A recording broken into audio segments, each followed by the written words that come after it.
Hello everyone, welcome back on our channel Divyashree physics. तो आज के लेक्चर में हम स्टार्ट करेंगे डीसी पांडे के नेक्स्ट 10 क्वेश्चंस की सीरीज।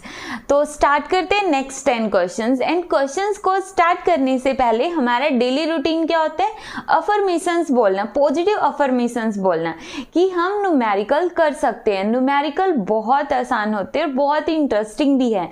मुझे सारे न्यूमेरिकल आते हैं। तो इस तरह से पॉजिटिव अफर्मेशंस बोलो और उनको फील भी करो। ठीक है, तो स्टार्ट करते हैं।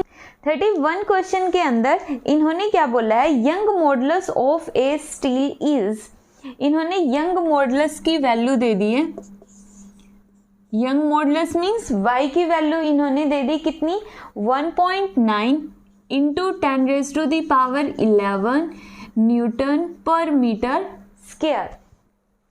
ठीक है, उसके बाद इन्होंने क्या बोला है? When expressed in CGS unit of dyne it will be equal to, अगर हम इसको CGS यूनिट के अंदर कन्वर्ट करें तो इसकी वैल्यू कितनी होगी? बिल्कुल सिंपल है, 1.9 into 10⁻11 as it is. Newton, एक न्यूटन किसके इक्वल होता है? देखो हम यहाँ पे लिख लेते हैं 1 न्यूटन। डाइन में कितना होगा? 10⁵ डाइन। ठीक है, 1 metre is equal to 10⁻² centimetre, और 1 मीटर स्क्वायर होता तो 10⁻² का स्क्वायर मतलब 10⁻4 सेंटीमीटर स्क्वायर।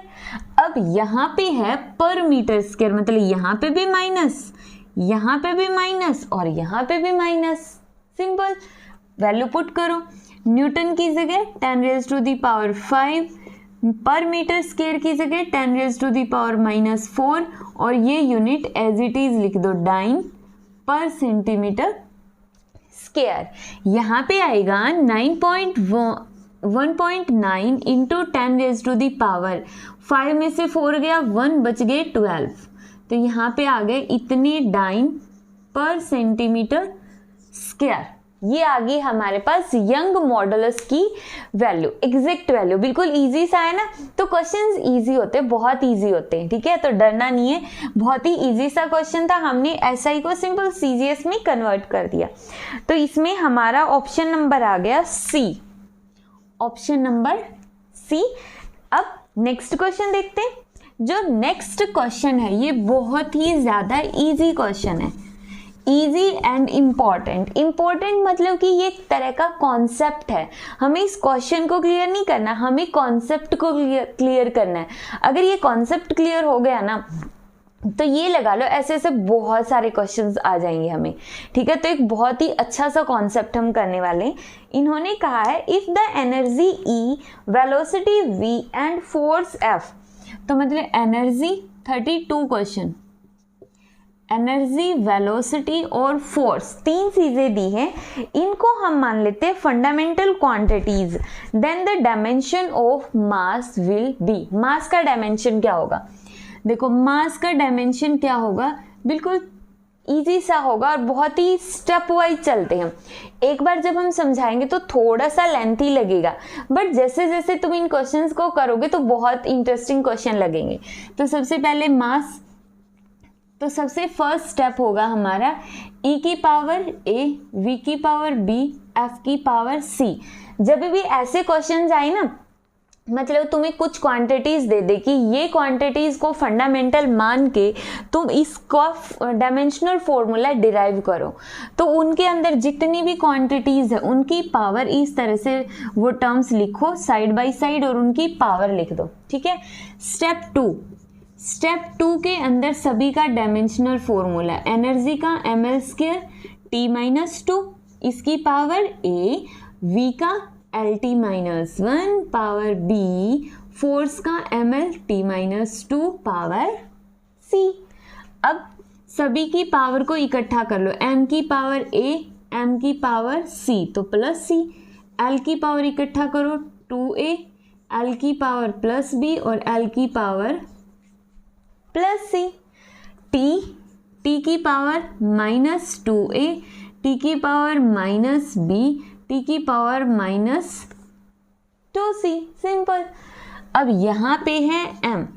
ठीक है, स्टेप नंबर 3, देखो फर्स्ट स्टेप में लिखना है, सेकंड स्टेप में सबके डायमेंशनल फॉर्मूले लिखने हैं और m और l और t सबको अलग अलग कर दो, कर देंगे। थर्ड टर्म में हमें पावर को कंपेयर करना है। इस साइड मास की पावर है 1, इस साइड मास की पावर है a प्लस सी, यहाँ पे l की पावर है ही नहीं तो 0, और यहाँ पे 2a प्लस b प्लस सी, यहाँ पे t है नहीं 0, लेकिन यहाँ पे t की पावर है -2a minus b minus 2c। ऐसा क्यों? क्योंकि left hand side is equal to है राइट हैंड साइड के, और ऐसा तो तब पॉसिबल होगा ना जब उनकी पावर्स भी इक्वल होंगी। ठीक है, तो अब हमें इसको सॉल्व करना है। अब इन इक्वेशंस को सॉल्व करने में ना पता है प्रॉब्लम क्या होती है, बहुत सारे स्टूडेंट्स ओवर कॉन्फिडेंस में रहते हैं, अरे हम तो कर देंगे, इतनी इजी सी तो इक्वेशंस होती है, और वो डायरेक्ट एग्जाम में ट्राई करते हैं और फिर उनसे हो जाती है गड़बड़। तो इसलिए पहले ही इक्वेशंस को हमें क्या करना है, ट्राई करके देखना है। ठीक है, ट्राई करके देखोगे और फिर लिखोगे। तो यहाँ पे देखो a प्लस सी की वैल्यू है 1, तो यहाँ से हम मान लो a की वैल्यू निकाल लेते, a की वैल्यू निकाल ली तो कितनी आ गई 1 माइनस सी। अब इनमें पुट कर दो, a की जगह पुट कर दो 1 माइनस सी, फिर b plus C is equal to किसके इक्वल है, 0 के इक्वल। यहाँ से खोलो 2 minus 2c plus b plus C is equal to 0, तो यहाँ से b as it is 2c minus का 2c और प्लस का c माइनस के c, और प्लस में 2 as it is equal to 0। ठीक है, अब इस इक्वेशन में और पुट कर लो -2 a की जगह 1 minus C minus B minus 2c, solve करो, माइनस है बाहर तो -2 minus minus plus 2c minus B minus 2c cancel. तो यहाँ से कितना आ गया -2 minus B is equal to 0, तो b को इस साइड ले आओगे तो ये b की वैल्यू आ गई -2। सिंपल, b की वैल्यू -2। अगर b -2 आ गया तो यहाँ पे पुट कर दो -2 माइनस सी 2 0, 2 से 2 कैंसिल, c की वैल्यू आ गई 0, और c की वैल्यू यहाँ पुट करोगे तो 1, a की वैल्यू 1। तीन ही तो टर्म थी a b c, तीनों की वैल्यू हमने निकाल ली। तो अब लास्ट स्टेप नंबर 4 के अंदर ये सारी वैल्यूज ऊपर पुट कर दो। Mass is equal to energy की पावर 1, वेलोसिटी की पावर -2 और फोर्स की पावर 0। ये आ गया हमारा dimensional formula in term of energy, in term of velocity, in term of force. ठीक है, तो इसमें हमारा ऑप्शन नंबर क्या आ जाएगा, ऑप्शन नंबर आएगा C. Option number C. Clear, हमने ऑप्शन नंबर सी इसमें कैलकुलेट कर दिया। अब नेक्स्ट क्वेश्चन देखते हैं। नेक्स्ट 33 क्वेश्चंस बहुत ही आसान है और ये क्वेश्चन खुद ट्राई करोगे। ठीक है, 33 क्वेश्चंस को खुद ट्राई करना, और इसका मैं आंसर बता देती हूँ। 33 का आंसर कितना आएगा, 33 का आंसर आएगा ए। 33 क्वेश्चन का आंसर आएगा ए। सेम यही वाला क्वेश्चन है, देखो 33 के अंदर भी इन्होंने क्या बोला है,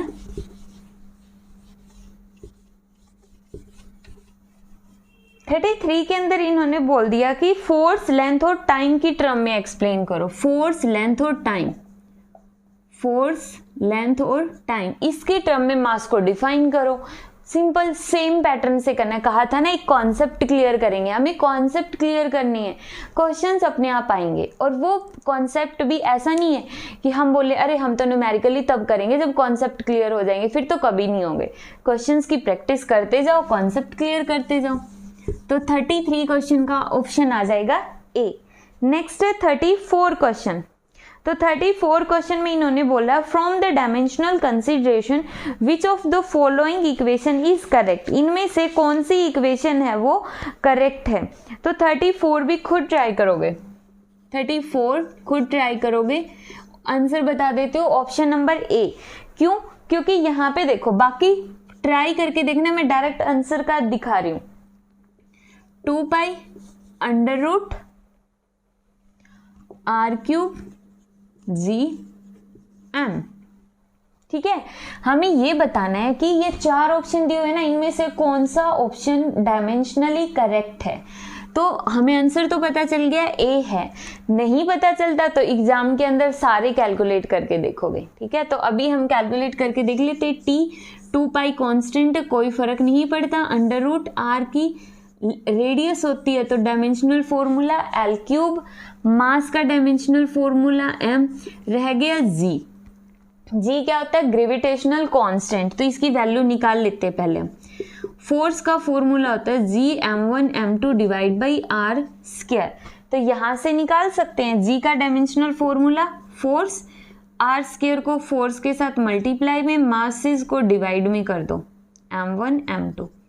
अब देखो फोर्स का dimensional formula ml t-2, R square का एल स्क्वायर और इसका एम स्क्वायर, एम से एम कैंसिल, तो जी का कितना आ गया?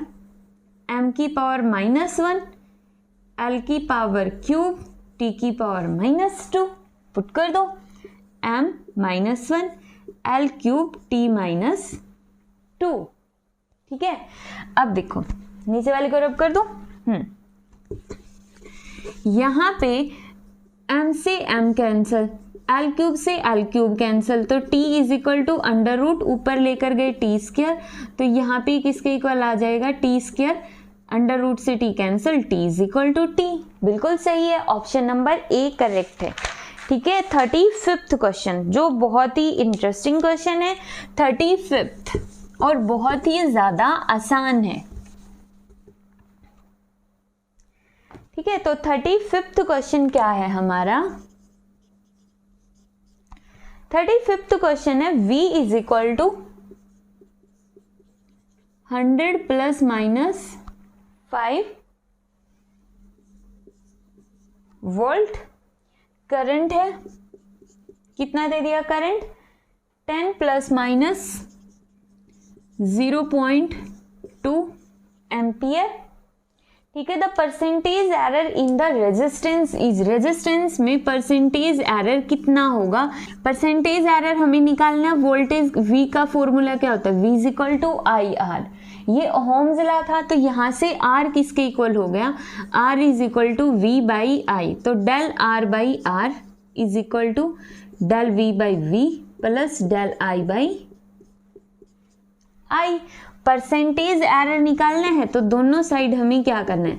100% से मल्टीप्लाई कर दो, मल्टीप्लाई बाई 100%, इस साइड भी मल्टीप्लाई बाई 100%, सिंपल।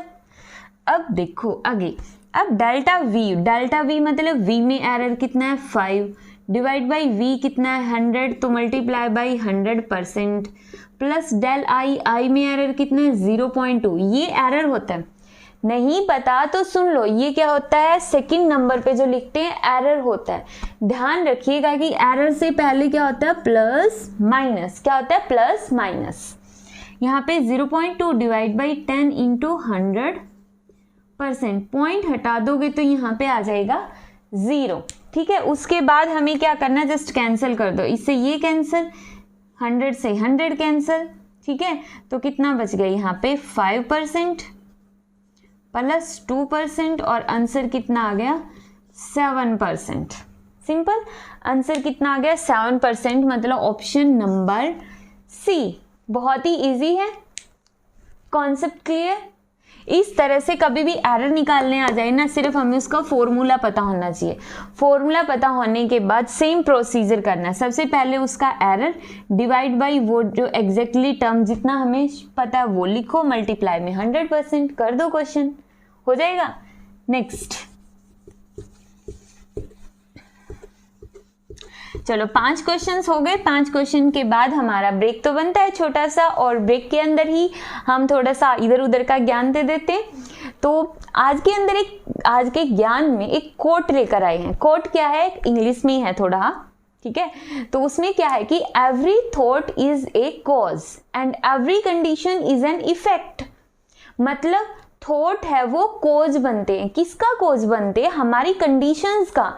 इसको अगर हम सिंपल वर्ड्स में बोलें तो मतलब अगर आज के टाइम पे हम बुरा सोच रहे हैं कि हमारी लाइफ में कल बुरा हो गया तो हम नेगेटिव सोच रहे हैं, तो हमारी लाइफ में, आने वाली लाइफ में हमें वो नेगेटिव जो भी थॉट्स है ना, वो हमारे सामने कंडीशन बन के आ जाएंगे। मतलब हम देखेंगे हमारे आसपास का इन्वायरमेंट वैसा ही है जैसा हम अपने थॉट्स में नेगेटिव फील कर रहे थे। तो इससे बचने के लिए हमेशा पॉजिटिव सोचो। अगर आज के टाइम पे हम पॉजिटिव सोचेंगे तो इन फ्यूचर में चल के वही थॉट्स एक इवेंट के फॉर्म में पॉजिटिव इवेंट बनकर आएंगे। तो यहाँ पे यही बोला गया कि एवरी थॉट इज ए कोज। किसका? For every condition. हर एक कंडीशन का कोज क्या है? थॉट्स हैं हमारे। तो एक तरह से यहाँ पे तो ये हो गया कि हम अपने थॉट्स से अपनी लाइफ कंट्रोल कर रहे हैं, यही बोला गया है। ठीक है, और ये बोला गया है, हमारी एक बुक है, ये मैं पढ़ती हूँ ऐसे ही, तो the power of your subconscious mind, इसमें दिया गया है। तो अच्छी बुक्स हैं, तो बुक्स पढ़नी चाहिए। कोई भी बुक हो, ये कोई जरूरी नहीं, कोई भी बुक उठा के उसका एक पेज पढ़ना चाहिए। उस पेज को पढ़ने से क्या होगा कि हमारा जो ब्रेन है वो एक्सपेंड करेगा। कई बार हम फालतू की नेगेटिविटी में घुस जाते हैं, तो उससे बाहर निकल पाएंगे। ठीक है, तो स्टार्ट करते हैं नेक्स्ट क्वेश्चन। इसी के साथ ही पॉजिटिव थिंकिंग के साथ की 5 क्वेश्चंस मुझे बहुत अच्छे से समझ आ चुके हैं, और नेक्स्ट आने वाले 5 क्वेश्चंस भी बहुत अच्छे से हम कर लेंगे। ठीक है, तो 36 क्वेश्चन देखो, हमारे पास है 36 क्वेश्चन। इसमें मास दिया है, रेडियस दिया है, लेंथ दिया है, और क्वेश्चन में क्या पूछा हुआ है? The maximum percentage error in the measurement of its density. Density के अंदर हमें एरर बताना है। डेंसिटी का फॉर्मूला क्या होता है? मास पर यूनिट वॉल्यूम। अब वॉल्यूम तो है नहीं, तो इसका मतलब वॉल्यूम को चेंज कर दो। वॉल्यूम की जगह हम एरिया इंटू लेंथ कर सकते हैं। लेंथ तो है बट एरिया नहीं है, तो एरिया को फिर से चेंज कर दो, पाई आर स्क्वायर एल। अब ठीक है, रेडियस भी है, लेंथ भी है, मास भी है। तो डेंसिटी, एरर इन डेंसिटी, इसको कैसे लिखेंगे? Error in mass divide by mass plus pi तो कांस्टेंट है, पाई का तो कोई यूज होगा नहीं। अब रेडियस के अंदर twice of del R by R, length के अंदर डेल एल बाई एल। ठीक है, अब यहां से देखो डेल एम, एम कितना है? 0.003 डिवाइड बाई मास कितना है? 0.3। अगर तो चाहिए हमें परसेंटेज एरर, तो इसको 100% से मल्टीप्लाई कर दो। तो इसको हमने क्या कर दिया? 100% से multiply, plus twice of del R. Radius में एरर कितना है? 0.005 डिवाइड बाई रेडियस कितनी है? 0.5 इंटू 100%। ठीक है, सिमिलरली हम किसके अंदर लिखेंगे? लेंथ में एरर 0.006 डिवाइड बाई 0.6 इंटू 100%। ठीक है, अब देखो बहुत इजी है। पॉइंट से ये वाला पॉइंट कैंसिल करने के लिए साथ में नीचे आ जाएंगे 2 जीरो। ठीक है, 2 जीरो से ये 2 जीरो कैंसिल, 3 से 3 कैंसिल, तो यहाँ पे आ गया 1%। ठीक है, यहाँ पे कितना आया? वही कैंसिल, 2 जीरो से ये वाली कैंसिल। ठीक है, 5 से 5 कैंसिल, 1, तो बन गया 1 की 2 के साथ मल्टीप्लाई 2%। सिमिलरली आगे से आ जाएगा 1%, तो आंसर कितना आ गया? 4%। सिंपल कैलकुलेशन है, तो आ गया हमारा आंसर 4%। तो ये एरर का कॉन्सेप्ट आई थिंक क्लियर हो चुका होगा कि इस तरह से एरर के अंदर हमें मतलब जब भी कोई भी टर्म्स दे देंगे फिजिकल क्वांटिटीज और किसी दूसरी फिजिकल क्वांटिटी में वो एरर पूछ लेंगे। तो एरर का कॉन्सेप्ट क्लियर, ये सारे क्वेश्चंस कर सकते हैं। एंड नेक्स्ट क्वेश्चन बड़ा ही जबरदस्त है, बहुत ही जबरदस्त क्वेश्चन है। ठीक है, वो दशरथ मांझी वाली मूवी है ना, जबरदस्त जिंदाबाद, तो वही क्वेश्चन ऐसे ही कुछ है, जबरदस्त जिंदाबाद वाला। 37 इन्होंने x दिया है 10.0 प्लस माइनस 0.1, y दिया है कितना? 10.0 प्लस माइनस 0.1, सेम दिया हुआ सब कुछ। तो इन्होंने बोला 2x माइनस 2y कितना होगा, 2x माइनस 2y कर सकते हैं, खुद ट्राई करो, वीडियो को पॉज करके ट्राई करके देखो, ठीक है। अगर हो जाए तो खुद को शाबाशी दो, नहीं हुआ तो बोलो कि अब सीख लेंगे, ठीक है। तो ट्राई करो, ठीक है, करते रहो और अब मैच करो। देखो सबसे पहले 2x लिखते हैं, तो 2 किसके साथ मल्टीप्लाई, 20.0 प्लस माइनस 0.2, ठीक है। अब माइनस में 2y, y की 2 के साथ मल्टीप्लाई, 20.0 प्लस माइनस 0.2, कैंसिल करो, 20.0 माइनस 20.0। अब तुम बोलोगे कि मैम ये तो सीधा सा क्वेश्चन है, 0 आंसर, इस पूरी टर्म से ये वाली टर्म कैंसल। और हम बोलेंगे कि नहीं बच्चे ये तो गलत हो गया। क्यों?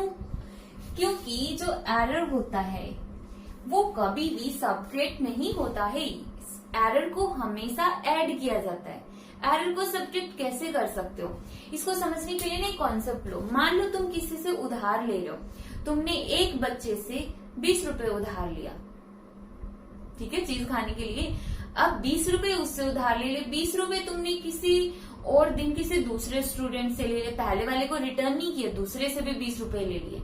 तो अब क्या पहले वाले से जो तुम्हारे ऊपर कर्जा चढ़ा हुआ कि वो भी बोल रहा अरे 20 रुपए दो, वो भी बोल रहा 20 रुपए दो, क्या तुम उनके कैंसिल आउट करके 0 कर दोगे?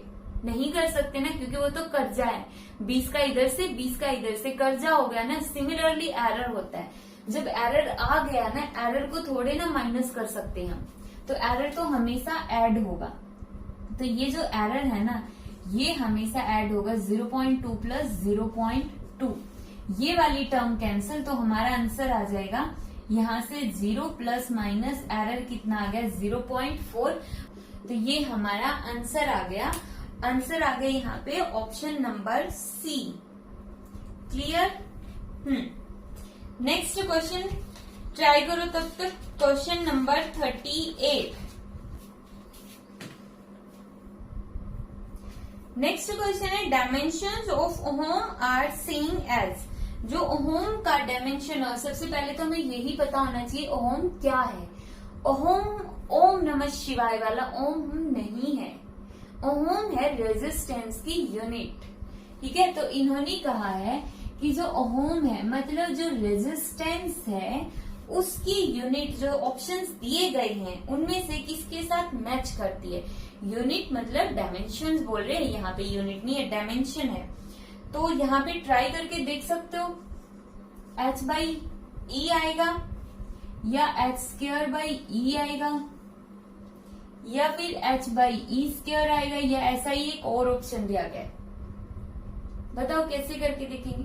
सिंपल है, सबसे पहले तो हमें रेजिस्टेंस का डायमेंशनल फॉर्मूला पता होना चाहिए, फिर इन्हीं का मैच निकाल के देखेंगे। तो फोर्थ ऑप्शन और लिख ही लेते हैं, जब हम इतना कर रहे हैं। तो ये लो, हमने फोर्थ ऑप्शन भी कर लिया। तो सबसे पहले हम रेजिस्टेंस का डायमेंशनल फॉर्मूला निकालते हैं। रेजिस्टेंस का कैसे निकालेंगे? अब देखो, रेजिस्टेंस का निकालने के लिए हमारे पास फॉर्मूला होता है V=IR। तो रेजिस्टेंस हो गया V/I, ठीक है। अब वोल्टेज का कैसे निकालेंगे? वोल्टेज के लिए एक बेस्ट फॉर्मूला होता है। वोल्टेज का अलग से फॉर्मूला क्या होगा? Work done = charge multiply by potential. तो यहां से निकाल लो। अब देखो, जो ये डायमेंशनल वाले क्वेश्चंस होते हैं ना, इनमें ऐसे ही सिर घुमा देता है वो, मतलब तुम्हें ना सारे फॉर्मूले पता होना चाहिए। बट ऐसा कैसे हो सकता है, हमें सारे फॉर्मूले तो नहीं पता होते। तो जैसे जैसे तुम +2 करोगे ना, लास्ट तक पहुंचते पहुंचते तुम्हें सारे फॉर्मूले वैसे भी याद हो जाने हैं, ठीक है। तो इसकी टेंशन मत लेना। तो यहाँ से V की जगह हम लिख देंगे W/Q और ये I एज इट इज, ठीक है। वर्क डन की जगह ml² T-2 चार्ज। बताओ अब इसका क्या फॉर्मूला होता है? देखो, करंट किसके इक्वल होता है? Charge by time. तो यहां से चार्ज की जगह करंट इनटू टाइम। करंट तो पहले से ही है, टाइम एज इट इज। तो R का फॉर्मूला क्या आ गया? ml² T-3 और I-2। ये आ गया रेजिस्टेंस का फॉर्मूला।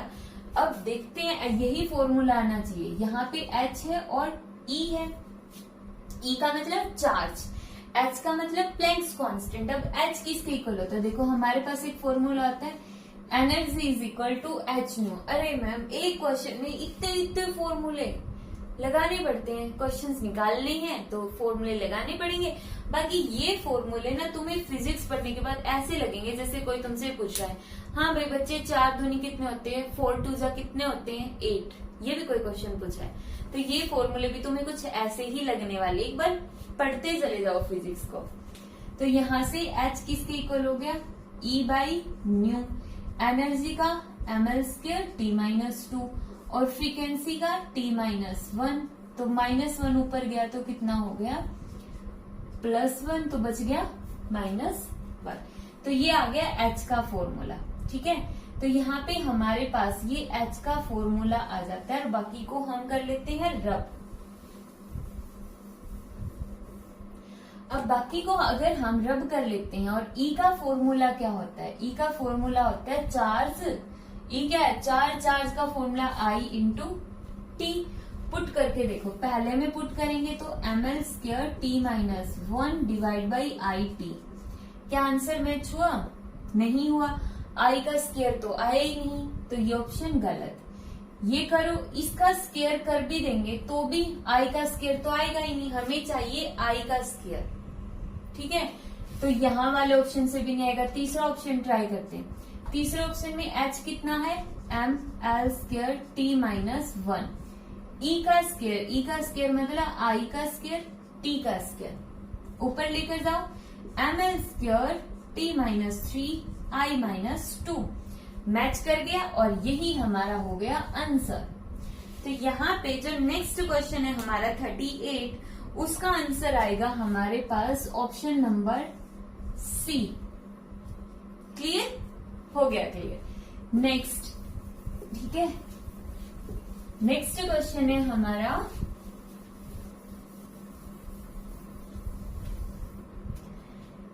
नेक्स्ट क्वेश्चन इन्होंने दिया है जो बहुत ही इंटरेस्टिंग है। Equation of